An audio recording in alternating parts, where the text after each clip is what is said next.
السلام علیکم ورحمۃ اللہ وبرکاتہ۔ درود شریف پڑھ لیجیے۔ اللہم صلی علی سیدنا و مولانا محمد وعلی آل سیدنا و مولانا محمد صلاة تنجینا بها من جمیع الاحوال والآفات وتقضی لنا بها من جمیع السیئات وترفعنا بها عندك اعلی الدرجات وتبلغنا بها اقصى الغایات من جمیع الخیرات فی الحیاة وبعد الممات إنك على كل شيء قدير إنك على كل شيء قدير إنك على كل شيء قدير الحمد لله وحده والصلاة والسلام على من لا نبي بعده أما بعد أعوذ بالله من الشيطان الرجيم بسم الله الرحمن الرحيم لقد كان لكم في رسول الله أسوة حسنة وقال الله تعالى ما آتاكم الرسول فخذوه وما نهاكم عنه فانتهوا صدق الله العظيم وقال النبي صلى الله عليه وسلم لا يؤمن أحدكم حتى أكون أحب إليه من والده وولده والناس أجمعين أو كما قال عليه الصلاة والسلام۔ حضرات علماء کرام اور پردہ نشین ماؤں اور بہنوں اور عزیز طالبات، اللہ کا فضل و کرم اور احسان ہے کہ ہم اور آپ بہت ہی اونچی نسبت پر یہاں جمع ہوئے ہیں، اور وہ نسبت رسول اللہ صلی اللہ علیہ وسلم کی حیات طیبہ کو سننے، سنانے، سمجھنے، سمجھانے اور اس پر عمل کرنے کی نیت سے ہم سب کی حاضری ہے۔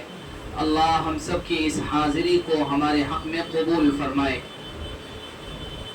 ہمارا اور آپ کا ایمان ہے کہ آپ صلی اللہ علیہ وسلم اس روئے زمین پر نبیوں کے سردار اور نبیوں کے امام اور ختم النبیین بنا کر کے بھیجے گئے۔ آپ صلی اللہ علیہ وسلم کے بعد صبح قیامت تک کوئی نیا نبی یا کوئی اور نبوت کا دعویٰ کرنے والا اللہ کی طرف سے نہیں بھیجا جا سکتا۔ البتہ کذاب لوگ پیدا ہو سکتے ہیں یا وجود میں آ سکتے ہیں۔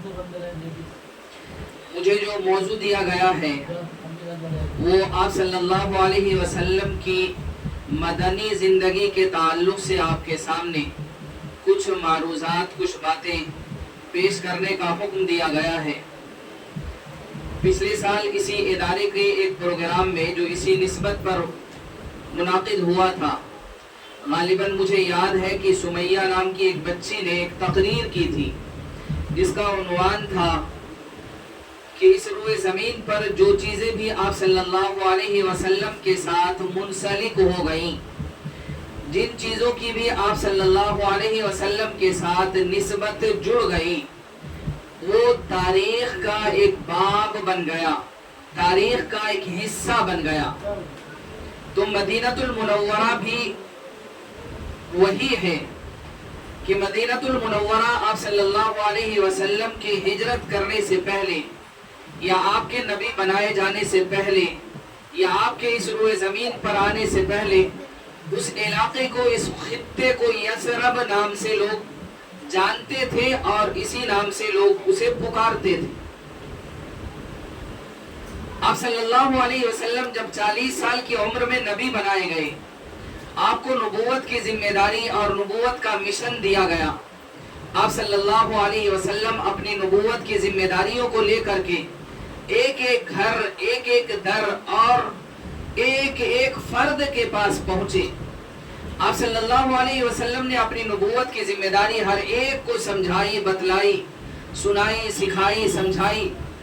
لیکن مکے کے اندر جیسے جیسے آپ کا وقت گزرتا گیا، لوگوں کی مخالفتیں بڑھتی چلی گئی، یہاں تک کہ جب آپ صلی اللہ علیہ وسلم کے چچا حضرت ابو طالب اور پھر حضرت خدیجہ کی وفات ہو گئی، تو آپ صلی اللہ علیہ وسلم بالکل حالات سے اور لوگوں کے اخلاق سے یا لوگوں کی مخالفتوں سے بہت پریشان ہو گئے، اور آپ صلی اللہ علیہ وسلم نے پہلے طائف کا سفر کیا، لیکن طائف والوں کی طرف سے بھی کوئی اچھی یا دلاسا دینے والی خبر یا پھر آپ صلی اللہ علیہ وسلم کے پیغام کو قبول کرنے والا یقین ظاہر نہیں ہوا۔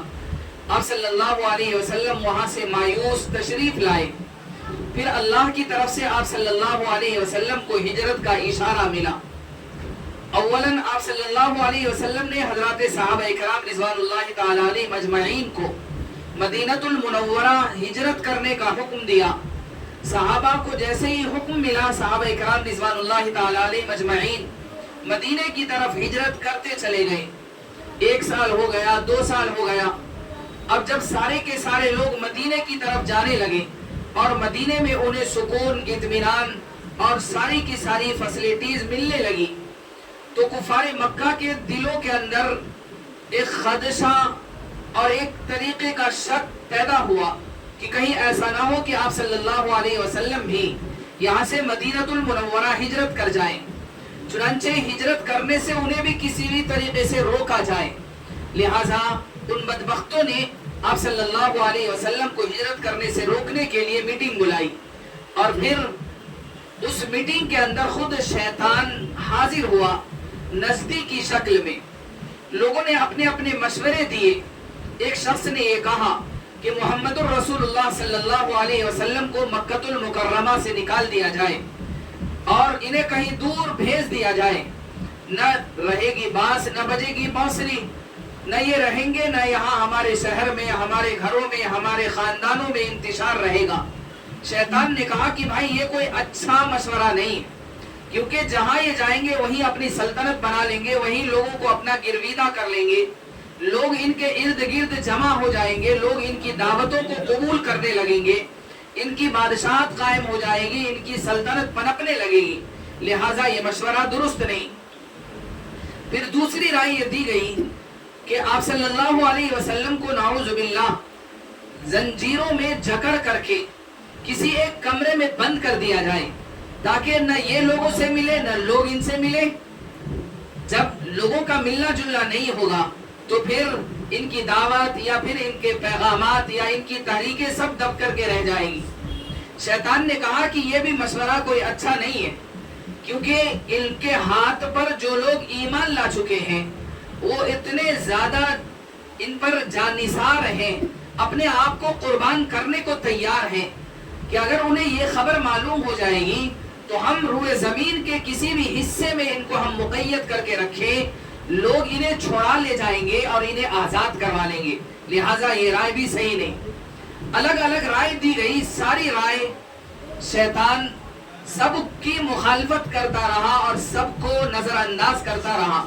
بالآخر لعین بدبخت ابو جہل کھڑا ہوا اور اس نے کہا کہ محمد الرسول اللہ صلی اللہ علیہ وسلم کو قتل کر دیا جائے، اور اس کی شکل یہ ہو کہ مکہ المکرمہ کے ہر قبیلے سے ایک ایک نوجوان کا انتخاب کیا جائے، یہ نوجوان رات کے اندھیرے میں اسلحے کے ساتھ مسلح ہو کر کے آپ صلی اللہ علیہ وسلم کے مکان کو گھیر لیں۔ جب آپ صلی اللہ علیہ وسلم رات کے آخری پہر میں تہجد کے لیے یا نماز کی ادائیگی کے لیے بیت اللہ کی طرف تشریف لے جائیں تو ان پر اچانک وار کیا جائے اور انہیں شہید کر دیا جائے، اور پھر جب ان کے قبیلے والے یا ان کے خاندان والے جزیہ یا پھر اس کا بدلہ لینا چاہیں گے تو ہر ایک سے نہیں لے پائیں گے، لہٰذا بات دب جائے گی۔ ابو جہل کا یہ مشورہ شیطان کو بہت پسند آیا اور اس بدبخت نے کہا کہ یہ رائے بہت اچھی ہے۔ چنانچہ سبوں نے مل کر کے یہ طے کر لیا کہ آپ صلی اللہ علیہ وسلم کو آج رات نعوذ باللہ اس دنیا سے ختم کر دینا ہے۔ ادھر اللہ کی طرف سے آپ صلی اللہ علیہ وسلم کو پہلے ہی اشارہ مل چکا تھا کہ آپ کو کسی بھی وقت ہجرت کا حکم مل سکتا ہے۔ آپ صلی اللہ علیہ وسلم نے اپنے سب سے مخلص اور سب سے گرویدہ اور سب سے زیادہ جانثار اپنے دوست حقیقی حضرت ابو بکر صدیق رضی اللہ تعالیٰ عنہ کو پہلے ہی یہ پیغام دے دیا تھا کہ اللہ کی طرف سے ہجرت کا حکم آنے والا ہے۔ حضرت ابو بکر صدیق رضی اللہ تعالیٰ عنہ نے پوچھا یا رسول اللہ صلی اللہ علیہ وسلم یہ تو بہت لمبا سفر ہوگا، لہٰذا آپ کے ساتھ کون ہوگا؟ آپ صلی اللہ علیہ وسلم نے اشاروں میں ہی حضرت ابو بکر صدیق رضی اللہ تعالیٰ عنہ کو رفیق یار ہونے کی خوشخبری دے دی تھی۔ چنانچہ حضرت ابو بکر صدیق رضی اللہ تعالیٰ عنہ حضرت محمد الرسول اللہ صلی اللہ علیہ وسلم کے اس پیغام کو سن کر کے مارے خوشی کے آنسو اپنے آنکھوں سے بہانے لگے۔ اما عائشہ صدیقہ رضی اللہ تعالیٰ عنہ فرماتی ہے کہ مجھے پہلی بار اس بات کا احساس اور علم ہوا کہ کوئی شخص خوشی کی کیفیت میں بھی آنسو بہاتا ہو یا اس کے آنکھوں سے آنسو نکلتے ہو یا انسان رو پڑتا ہو۔ اما عائشہ صدیقہ رضی اللہ تعالیٰ عنہ یہ بات بیان فرماتی، جیسے ہی حضرت ابو بکر صدیق رضی اللہ تعالیٰ عنہ کو ہجرت کا اشارہ ملا، حضرت ابو بکر صدیق رضی اللہ تعالیٰ عنہ نے ہجرت کی تیاریاں چپکے چپکے کرنی شروع کر دی۔ حضرت نے سب سے پہلے 2 اونٹنیاں خریدی اور وہ بھی بالکل چست درست اور بالکل تندرست، ایسی اونٹنی حضرت ابو بکر صدیق رضی اللہ تعالیٰ عنہ خرید کر کے بالکل ہجرت کی تیاری میں لگ گئے۔ چنانچہ جس رات میں کفار و مشرکین کو آپ صلی اللہ علیہ وسلم پر حملے کی پلاننگ تیار کر رکھی تھی، اسی دن دوپہر کے وقت آپ صلی اللہ علیہ وسلم چلچلاتی دھوپ میں اور شدت کی گرمی میں حضرت ابو بکر صدیق رضی اللہ تعالیٰ عنہ کے گھر پر آتے ہیں اور دروازہ کھٹکھٹاتے ہیں۔ ادھر یار غار حضرت ابو بکر صدیق رضی اللہ تعالیٰ عنہ بڑی بے تابی کے ساتھ اپنے گھر میں اس بات کے انتظار میں ہوتے ہیں کہ نہ جانے کون سا وہ مبارک لمحہ آئے کہ آپ صلی اللہ علیہ وسلم مجھے اپنے ساتھ ہجرت پر لے جائیں یا اپنا رفیق بنا کر کے، اپنا ہم سفر بنا کر کے مجھے اپنے ساتھ لے جائیں۔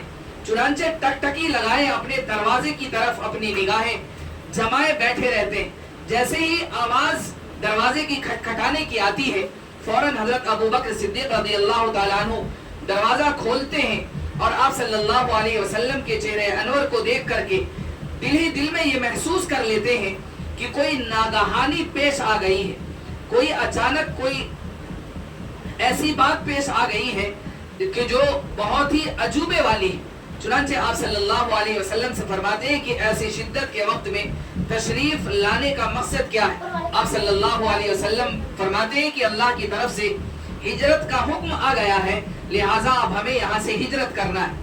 یہاں پر ہمیں اور آپ کو ایک بات اور کرنے کی ہے، خاص طور سے چونکہ یہ مجلس عورتوں سے منسلک ہے تو آپ کو یہ بات بہت ہی توجہ سے سننے کی ہے کہ آپ صلی اللہ علیہ وسلم حضرت ابو بکر صدیق رضی اللہ تعالیٰ عنہ کے گھر میں بیٹھ کر کے وہاں پر صرف 4 ہی لوگ ہیں۔ ایک حضرت ابو بکر صدیق رضی اللہ تعالیٰ عنہ ہے اور دوسرے حضرت علی رضی اللہ تعالیٰ عنہ ہے اور تیسرے حضرت ابو بکر صدیق رضی اللہ تعالیٰ عنہ کی صاحبزادی حضرت اسما ہے اور چوتھی حضرت عائشہ صدیقہ رضی اللہ تعالیٰ عنہ ہے۔ یہ 4 ہی لوگ ہیں جو آپ صلی اللہ علیہ وسلم کے ہجرت کے تعلق سے باتیں جان رہی ہیں یا ان کے سامنے ہجرت کے تعلق سے مشورہ ہو رہا ہے۔ یہاں پر آپ دیکھیے کہ رازداری کتنی ضرورت کی چیز ہوتی ہے اور کتنی ضروری چیز ہوتی ہے کہ حضرت اسما اور حضرت عائشہ اس زمانے میں بہت چھوٹی عمر کی تھی، زیادہ بڑی نہیں تھی، لیکن رازداری ایسا رکھتی ہے کہ کانو کان کسی کو خبر نہیں ہونے دیتی۔ آپ صلی اللہ علیہ وسلم حضرت علی سے فرماتے ہیں کہ اے علی، آج رات ہم اور ابو بکر دونوں ہجرت پر جانے والے ہیں، تمہارا کام یہ ہے کہ آج رات تمہیں ہمارے گھر میں ہمارے بسترے پر ہماری چادر اوڑھ کر کے آج رات میں تمہیں آرام کرنا ہے، تاکہ صبح جب تم اٹھو بیدار ہو جاؤ تو جو امانتیں کفار و مشرکین کی یا دشمنان اسلام کی یا خون خار لوگوں کی میرے پاس رکھی ہوئی ہیں، وہ امانتیں تم واپس کر کے پھر اگلے دن تم بھی ہجرت کر کے مدینۃ المنورہ آ جانا۔ یہاں پر ہم سب کو غور کرنے کی بات یہ ہے کہ ایک طرف دشمنان اسلام جو آپ صلی اللہ علیہ وسلم کے خون کے پیاسے ہیں، آپ صلی اللہ علیہ وسلم کو اپنے سامنے دیکھنا پسند نہیں کر رہے، آپ کی کوئی بات سننی پسند نہیں، آپ کا کوئی پیغام وہ سننا، قبول کرنا، منظور کرنا انہیں گوارا نہیں، لیکن اس کے باوجود آپ صلی اللہ علیہ وسلم کی امانت داری پر، آپ کی دیانت داری پر، آپ کی صداقت پر، آپ کی سچائی پر اتنا زیادہ یقین ہے کہ اپنے مہنگے سے مہنگی امانتیں آپ صلی اللہ علیہ وسلم کی خدمت میں لا کر کے جمع کر دیتی اور لا کر کے حاضر کر دیتی یا آپ صلی اللہ علیہ وسلم کے پاس رکھوا دیتی۔ آج کے زمانے میں ہم سب کو بھی چاہے جیسے بھی حالات ہوں، لیکن اپنے اخلاق کو، اپنے کردار کو، اپنی صداقت اور اپنی سچائی کو کم سے کم اتنا تو رکھنا چاہیے کہ لوگ ہم پر اعتماد کر سکیں، لوگ ہم پر بھروسہ کر سکیں، لوگ ہماری امانت داری کو قبول کر سکیں۔ بہرحال حضرت ابو بکر صدیق رضی اللہ تعالیٰ عنہ کے ساتھ آپ صلی اللہ علیہ وسلم پر جب ہجرت کے لیے نکل رہے ہوتے، حضرت ابو بکر صدیق رضی اللہ تعالیٰ عنہ اپنی طرف سے آپ صلی اللہ علیہ وسلم کے حضور اپنی اونٹنی ہدیہ پیش کرتے۔ آپ صلی اللہ علیہ وسلم بہت ہی اصرار کرتے کہ نہیں، یہ وقت مجھے ہدیہ لینے کا نہیں ہے، اس کا معاوضہ دے کر کے میں یہ اونٹنی لوں گا۔ چنانچہ آپ صلی اللہ علیہ وسلم بہت ہی اصرار کر کے اور بہت ہی ضد کر کے اس اونٹنی کی قیمت ادا کرتے۔ پوری تاریخ میں آپ صلی اللہ علیہ وسلم کی سیرت طیبہ میں دو موقعوں پر یہ بات ملتی ہے کہ آپ صلی اللہ علیہ وسلم نے اصرار کر کے، یعنی بہت ہی زیادہ لوگوں کی مخالفت کر کے اس کی قیمتیں ادا کی۔ ایک تو حضرت ابو بکر صدیق رضی اللہ تعالیٰ عنہ کو یہ اونٹ کی یا اونٹنی کی قیمت ادا کی بہت اصرار کر کے۔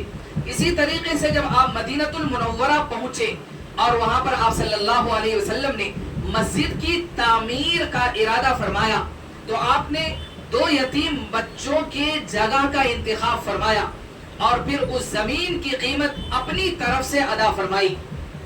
لہٰذا اس واقعے سے یا اس بات سے ہمیں یہ سبق ملتا ہے کہ ہمیں بھی اپنی زندگی میں دین کے امور کی انجام دہی کے اندر دینی کام کو انجام دینے میں سب سے پہلے اپنی قربانی ادا کرنی چاہیے، اپنا جان، اپنا مال، اپنا وقت لگانا چاہیے۔ یہ جائے کہ ہم دوسروں پر بھروسہ کر کے بیٹھے کہ بھائی فلاں دے دے گا، فلاں دے دے گا، فلاں دے دے گا، فلاں کر دے گا، یوں ہو جائے گا، وہ ہو جائے گا۔ نہیں، اگر اللہ نے آپ کو دیا ہے تو آپ بھی اپنی طرف سے دین کے امور کی انجام دہی میں سب سے پہلے قدم آپ آگے بڑھائیں۔ چنانچہ آپ صلی اللہ علیہ وسلم نے یہ کر کے دکھلایا۔ بہرحال حضرت ابو بکر صدیق رضی اللہ تعالیٰ عنہ کی اونٹنی لے کر کے آپ صلی اللہ علیہ وسلم اور حضرت ابو بکر صدیق رضی اللہ تعالیٰ عنہ مکہ المکرمہ سے مدینہ المنورہ کے لیے نکل گئے، لیکن آپ صلی اللہ علیہ وسلم نے اللہ کے اشارے کے مطابق سب سے پہلے غار ثور میں جا کر کے 3 دنوں تک قیام فرمایا۔ یہ غار ثور بہت ہی بلندی پر ہے۔ آپ صلی اللہ علیہ وسلم کے اس جگہ پر رکنے اور چھپنے کا مقصد یہ تھا، چونکہ آپ کو یہ معلوم تھا کہ ظاہر سی بات ہے جیسے ہی مکے سے نکلنے کی خبر کفار مکہ کو ملے گی تو وہ لوگ میرا پیچھا کریں گے، کسی بھی حال میں مجھے یہاں سے جانے نہیں دیں گے، میرے جان کے دشمن ہو چکے ہیں، میرے خون کے پیاسے ہو چکے ہیں۔ لہذا اللہ کے اشارے کے مطابق آپ غار ثور میں جا کر کے قیام فرماتے۔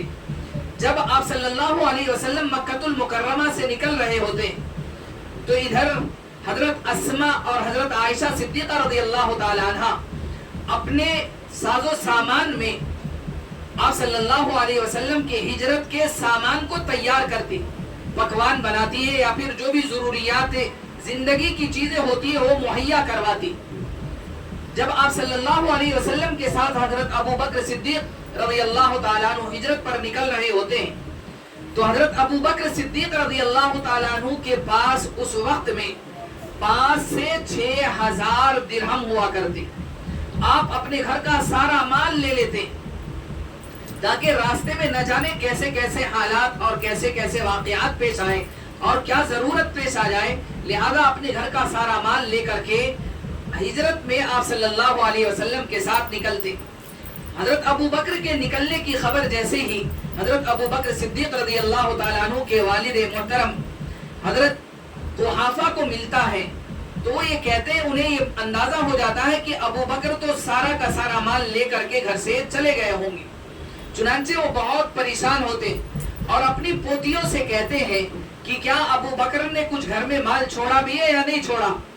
حضرت اسماء اور حضرت عائشہ جو کہ اس زمانے میں بہت کم عمر تھی، بہت ہی چالاکی کے ساتھ گھر کے ایک کونے میں کچھ اینٹ روڑے پتھر وغیرہ جمع کرتی اور اس کے اوپر چٹائی ڈال دیتی اور پھر دادا محترم کو لے جا کر کے وہاں پر دکھاتی ہے کہ دیکھیے دادا ابو بہت سارا مال چھوڑ کر کے گئے۔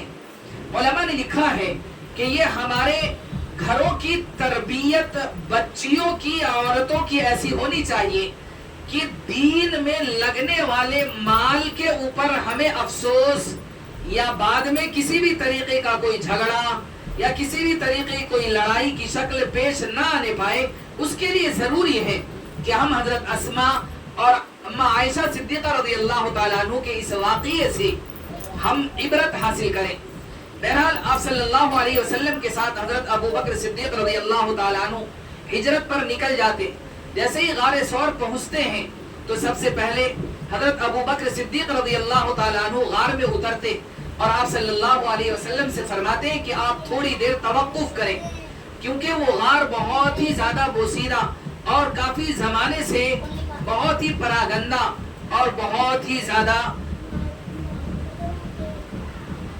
یہ دھول مٹیوں سے بھرے ہوئے ہوتے۔ حضرت ابو بکر صدیق رضی اللہ تعالیٰ عنہ نیچے اتر کر کے پہلے اسے صاف کرتے اور صاف کرنے کے بعد اس کے اندر بہت سارے سوراخ ہوتے۔ آپ صلی اللہ علیہ وسلم کے آنے سے پہلے اپنے دامن کو پھاڑ پھاڑ کر کے ان سارے سوراخوں کے اندر کپڑے بھر دیتے۔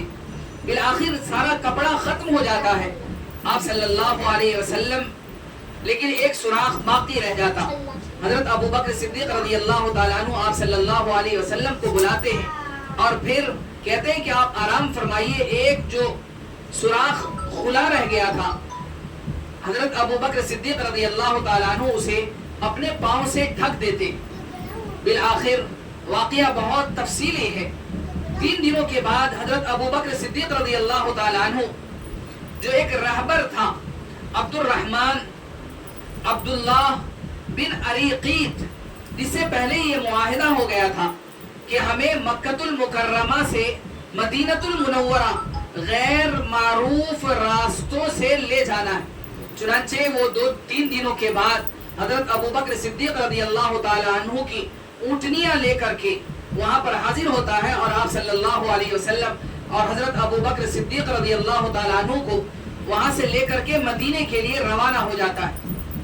اب راستے کے اندر چونکہ حضرت ابو بکر صدیق رضی اللہ تعالی عنہ اسلام میں داخل ہونے سے پہلے مکۃ المکرمہ کے بڑے تاجروں میں شمار ہوتے تھے اور ان کا بڑا سرمایہ اور بہت بڑی تجارت تھی، پورے عرب کے اندر یہ مشہور و معروف تھے۔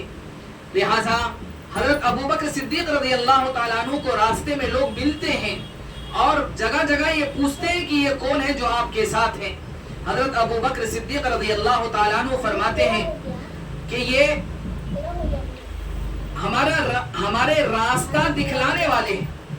حضرت ابو بکر صدیق رضی اللہ تعالیٰ عنہ فرماتے ہیں دلیل یدلنی، کہ یہ مجھے راستہ دکھلانے والے ہیں۔ حضرت ابو بکر کا ارادہ یہ ہوتا ہے کہ آخرت اور کامیابی کا راستہ یہ دکھلانے والے، اور سمجھنے والے یہ سمجھتے ہیں کہ یہ راہبر ہے جو حضرت ابو بکر صدیق رضی اللہ تعالیٰ عنہ کو راستہ دکھلا رہا ہے۔ بہرحال آپ صلی اللہ علیہ وسلم حضرت ابو بکر صدیق رضی اللہ تعالیٰ عنہ کا یہ مختصر سا قافلہ مدینے کی طرف رواں دوا ہے۔ آپ صلی اللہ علیہ وسلم لمبے سفر کے بعد مدینۃ المنورہ پہنچنے سے پہلے قباء میں آپ تشریف فرما ہوتے، اب قباء میں قیام کرتے ہیں اور اس کے بعد پھر مدینۃ المنورہ تشریف لے جاتے ہیں۔ اس پورے راستے میں حضرت ابو بکر صدیق رضی اللہ تعالیٰ عنہ کبھی آپ صلی اللہ علیہ وسلم سے دائیں چلتے ہیں، کبھی بائیں چلتے ہیں، کبھی آگے کبھی پیچھے، اس طریقے سے چلتے ہیں۔ آپ صلی اللہ علیہ وسلم فرماتے ہیں کہ ابو بکر ایسا کیوں چل رہے؟ تو حضرت ابو بکر صدیق رضی اللہ تعالیٰ عنہ فرماتے ہیں کہ یا رسول اللہ صلی اللہ علیہ وسلم مجھے اس بات کا جہاں پر اندیشہ ہوتا ہے کہ آپ پر کچھ حملہ ہونے والا ہے تو میں اس سمت آ جاتا ہوں، تاکہ اگر کوئی زخم لگنے والا ہو یا کوئی وار ہونے والا ہو یا آپ پر کوئی تکلیف آنے والی ہو تو سب سے پہلے مجھے لگے، آپ اس سے محفوظ ہو جائیں۔ اس طریقے سے یہ مختصر سا قافلہ مدینہ المنورہ پہنچتا ہے۔ آپ صلی اللہ علیہ وسلم مدینہ جیسے ہی پہنچتے ہیں، مدینہ پہنچنے کے بعد آپ صلی اللہ علیہ وسلم نے 2 بڑے کام انجام دیے۔ مدینہ المنورہ پہنچنے کے بعد سب سے پہلا کام جو آپ صلی اللہ علیہ وسلم نے ہجرت کے محض 5 مہینے کے بعد کیے، وہ کام یہ تھا کہ آپ صلی اللہ علیہ وسلم نے بین المذاہب ایک معاہدہ فرمایا، یعنی مدینہ المنورہ میں جتنے بھی مذہب کے لوگ ماننے والے تھے یا جتنے بھی قبیلے والے تھے، آپ صلی اللہ علیہ وسلم نے ان تمام قبیلوں سے اس بات کا معاہدہ کیا کہ ہم میں کا کوئی بھی شخص آپس میں ایک دوسرے سے لڑے گا نہیں، اور اگر کوئی باہر کا دشمن اگر ہم میں سے کسی پر حملہ کرتا ہے تو ہم سب مل کر کے اس کا دفاع کریں گے۔ چنانچہ آپ صلی اللہ علیہ وسلم نے اس معاہدے پر ہر قبیلے کے سرداروں سے دستخط کروائی، اور یہ معاہدہ اسلامی تاریخ میں بہت ہی عظیم اور بہت ہی کامیابی کا پیش خیمہ رہا۔ ہمیں بھی اپنی زندگی کے اندر یہ اصول یاد رکھنا چاہیے کہ جہاں کہیں پر بھی ہماری کمزوریاں ہوں، ہم اپنی کمزوریوں سے نکلنے کے لیے دوسروں کی معاونت اور دوسروں سے نصرت اور دوسروں کی مدد اپنے اس کمزوری کے اوقات تک کے لیے شامل کرنی چاہیے۔ بہرحال آپ صلی اللہ علیہ وسلم نے پہلا تو یہ معاہدہ کروایا، اور پھر دوسرا کام یہ کیا کہ آپ صلی اللہ علیہ وسلم نے صحابہ کے درمیان میں جو انصار اور مہاجرین تھے ان کے درمیان میں آپ صلی اللہ علیہ وسلم نے مواخات قائم کروائی۔ جو کہ مکہ المکرمہ سے جو حضرات ہجرت کر کے مدینہ المنورہ تشریف لے گئے تھے، ظاہر سی بات ہے کہ وہ اپنا سب کچھ مکہ المکرمہ میں چھوڑ کر کے گئے تھے، گھر بار، مکانات، دکانات، کاروبار، ساری چیزیں لٹ پٹ گئی تھی۔ وہ بالکل خالی ہاتھ مکہ المکرمہ اپنے ایمان کی حفاظت اور آپ صلی اللہ علیہ وسلم کے حکم کی تابعداری کے لیے مدینہ المنورہ تشریف لے گئے تھے۔ لٹے پٹے حالات میں تھے، غم زدہ تھے، پریشان حال تھے، اور بہت ہی زیادہ دقتوں کا سامنا تھا۔ نہ مکان تھا، نہ دکان تھا، نہ کاروبار تھا، نہ کوئی اپنا تھا۔ ایسے حالات میں ان لوگوں کو دلاسا دینا، ان کو اپنانا اور ان کے دکھ درد میں کھڑا ہونا یا پھر ان کے غم کو اپنا غم جاننا، اس کے لیے ضروری تھا کہ آپس میں مواخات قائم کروائے جائیں۔ چنانچہ آپ صلی اللہ علیہ وسلم نے انصار اور مہاجرین کے درمیان میں مواخات قائم کروایا۔ مواخات کا مطلب یہ ہے اخوت قائم کروائی۔ آپ صلی اللہ علیہ وسلم نے ایک ایک مہاجر صحابی کو پکڑ پکڑ کر کے ایک ایک انصاری کے حوالے کیا اور کہا کہ آج سے یہ تم دونوں آپس میں بھائی ہو۔ چنانچہ تاریخ میں ایک عجیب و غریب مواخات کے اوپر قربانی دینے کا ایک عجیب و غریب واقعہ ملتا ہے۔ مہاجر صحابی حضرت عبد الرحمن بن عوف اور ایک انصاری صحابی ہیں حضرت سعد بن ربیع۔ آپ صلی اللہ علیہ وسلم نے حضرت سعد بن ربیع اور حضرت عبد الرحمن بن عوف رضی اللہ تعالیٰ عنہ کے درمیان میں مواخات قائم کروا دی، دونوں کو آپس میں بھائی قرار دے دیا۔ تو حضرت سعد بن ربیع رضی اللہ تعالیٰ عنہ نے حضرت عبد الرحمن بن عوف سے کہا کہ اے میرے بھائی، دیکھو میرے پاس فلاں فلاں باغ ہے، میرے پاس یہ مکان ہے، یہ دکان ہے، یہ ساری چیزیں ہیں، ان میں سے جو بھی تمہیں اچھا لگے اسے تم اپنا لو، اور جو تمہارے لائق نہ ہو وہ میرے حوالے کر دو۔ اور پھر یہاں تک فرمایا کہ میرے پاس 2 بیویاں ہیں، ان میں سے میں ایک کو طلاق دیتا ہوں، اور پھر اس کی عدت پوری ہونے کے بعد تم ان سے نکاح کر لو۔ یہ آپ صلی اللہ علیہ وسلم کے مواخات کی برکت تھی۔ بہرحال انصار اور مہاجرین صحابہ کے درمیان میں اس مواخات کی برکت سے آپس کی زندگی بہت پرسکون بن گئی اور محبتوں والی بن گئی۔ اللہ نے خود ہی اعلان فرمایا وَأَلَّفَ بَيْنَ قُلُوبِهِمْ لَوْ أَنفَقْتَ مَا فِي الْأَرْضِ جَمِيعًا مَا أَلَّفْتَ بَيْنَ قُلُوبِهِمْ وَلَكِنَّ اللَّهَ أَلَّفَ بَيْنَهُمْ کہ اے محمد صلی اللہ علیہ وسلم، اللہ نے اپنے فضل سے، اپنے حکم سے اور اپنی رحمت سے لوگوں کے دلوں کے اندر، یعنی انصار اور مہاجرین کے دلوں میں اخوت قائم کر دی، آپس میں محبت قائم کر دی. اگر آپ اس محبت کو قائم کرنے کے لیے پوری دنیا کی مال پوجی بھی لگا دیتے تب بھی آپ قائم نہ کر پاتے. یہ اللہ کا فضل اور احسان رہا. بہرحال آپ صلی اللہ علیہ وسلم مدینہ المنورہ کے اندر بہت ہی پرسکون زندگی گزر بسر کرنے لگے. لیکن ادھر کفار مکہ کو یہ بات راس نہ آئی. آپ صلی اللہ علیہ وسلم کا سکون کے ساتھ رہنا، اسلامی معاشرے کا وجود میں آ جانا یا پھر اسلامی سلطنت کا قائم ہونا. چنانچہ ان بدبختوں نے مکہ المکرمہ ہی سے آپ صلی اللہ علیہ وسلم کے خلاف شرارتیں شروع کر دی. اور سب سے پہلی شرارت یہ کی کہ مدینہ المنورہ کے اندر منافقوں کا ایک گروپ پیدا کروا دیا. چنانچہ آپ صلی اللہ علیہ وسلم مدینہ منورہ پہنچنے کے بعد سب سے پہلے جو سب سے زیادہ ہزیمت کا آپ کو سامنا کرنا پڑا یا دشواریوں کا سامنا کرنا پڑا وہ منافقوں کی طرف سے تھا. کہ منافقوں کا سردار عبداللہ بن ابی بن سلول ہر روز آپ کے خلاف کوئی نہ کوئی نئی سازش، نئی تحریک اور کوئی نہ کوئی نیا چوچلا لے کر کے آتا تھا. بہرحال اللہ رب العزت نے ان سے بھی آزادی دلوا دی. اور پھر آپ صلی اللہ علیہ وسلم تھوڑے سے اطمینان میں کیا ہوئے کہ کفار مکہ کی طرف سے آپ صلی اللہ علیہ وسلم پر زبردستی کے جنگ یکے بعد دیگرے سونپے جانے لگے یا تھوپے جانے لگے. چنانچہ پہلا غزوہ غزوہ بدر سن 2 ہجری کے اندر آپ صلی اللہ علیہ وسلم کے ساتھ پیش آیا. آپ صلی اللہ علیہ وسلم اس غزوے میں بظاہر آپ صلی اللہ علیہ وسلم اور آپ کے صحابہ کے دل میں اس غزوے کی کوئی پلاننگ نہیں تھی. یعنی آپ صلی اللہ علیہ وسلم غزوے کے ارادے سے نہیں نکلے تھے.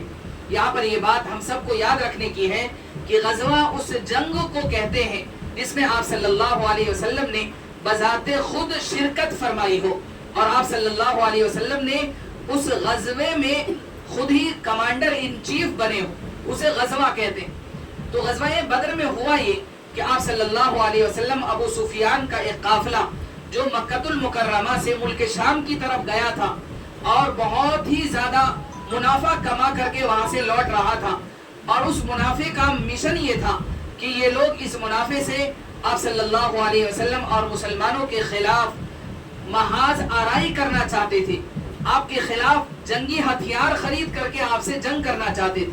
تو آپ صلی اللہ علیہ وسلم اس قافلے کو نقصان پہنچانے کے ارادے سے نکلے تھے. ادھر ابو سفیان کو اس بات کا علم ہو گیا کہ آپ صلی اللہ علیہ وسلم ہمارے قافلے کو نقصان پہنچانے کے ارادے سے آ رہے ہیں.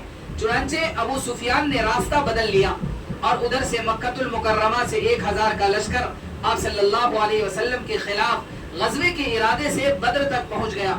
آپ صلی اللہ علیہ وسلم نے صحابہ سے مشورہ فرمایا کہ اب ہمیں کیا کرنا چاہیے.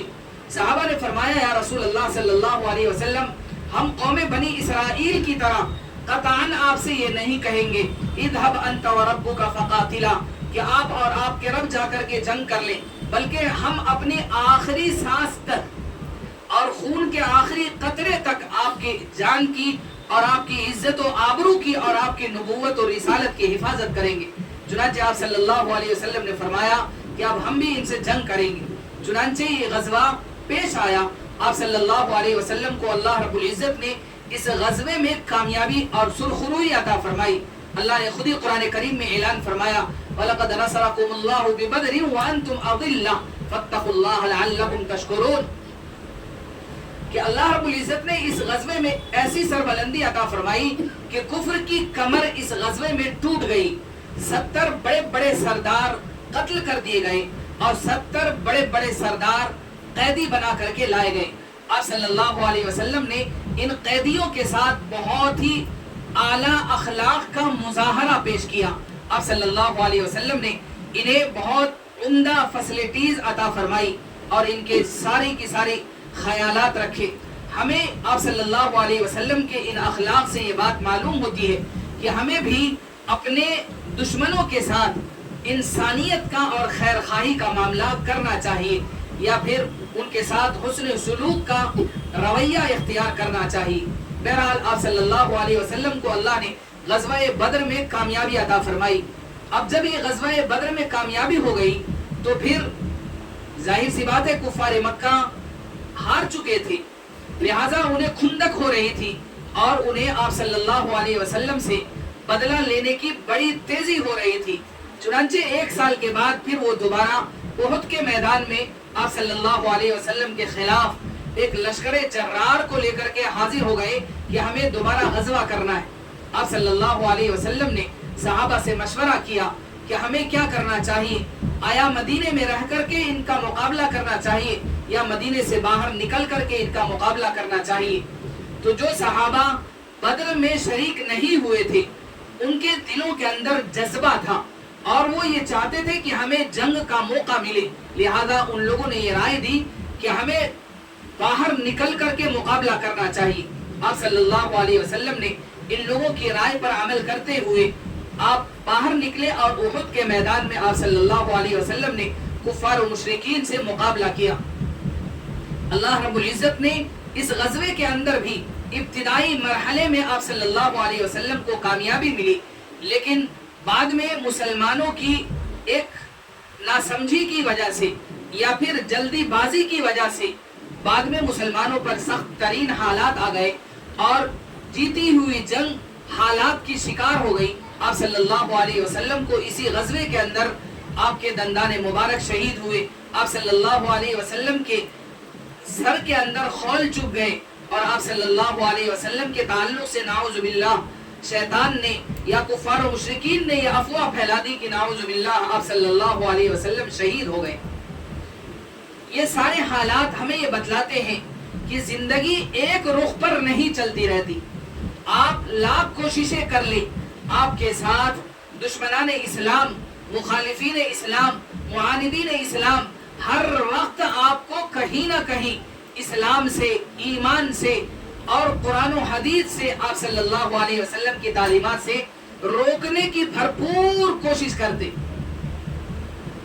لیکن آپ صلی اللہ علیہ وسلم نے اور آپ کے صحابہ نے ہمیں چل کر کے وہ راستہ سکھلایا اور سمجھایا اور بتلایا ہے کہ ہمیں ان سارے مخالف ترین حالات میں بھی اسلام پر جمے رہنا ہے، اسلام کے اوپر اپنے آپ کو قائم رکھنا ہے، اسلام پر ہمیں اپنے آپ کو باقی رکھنا ہے۔ اس سیرت سے ہمیں یہ پیغام ملتا ہے کہ ہمیں ہر مخالف حالات میں اللہ پر توکل کر کے، اللہ پر یقین کر کے اور پہلے کے بنسبت کہیں زیادہ اللہ سے اپنی نسبت کو مضبوط بنا کر کے اللہ کے وعدے پر یقین کر کے آگے بڑھنا ہے اور اپنے آنے والے نسل کی اور خود اپنے دین کی حفاظت اور ایمان کی حفاظت کی پوری کوشش کرنی ہے۔ چنانچہ صحابہ اکرام رضوان اللہ تعالی علیہ مجمعین یکے بعد دیگرے آپ صلی اللہ علیہ وسلم کے ساتھ میدان جنگ میں شریک ہوتے رہے اور اپنے دین کی اور اپنے ایمان کی اور اسلام کی ہر طریقے سے نصرت اور مدد کرتے رہے۔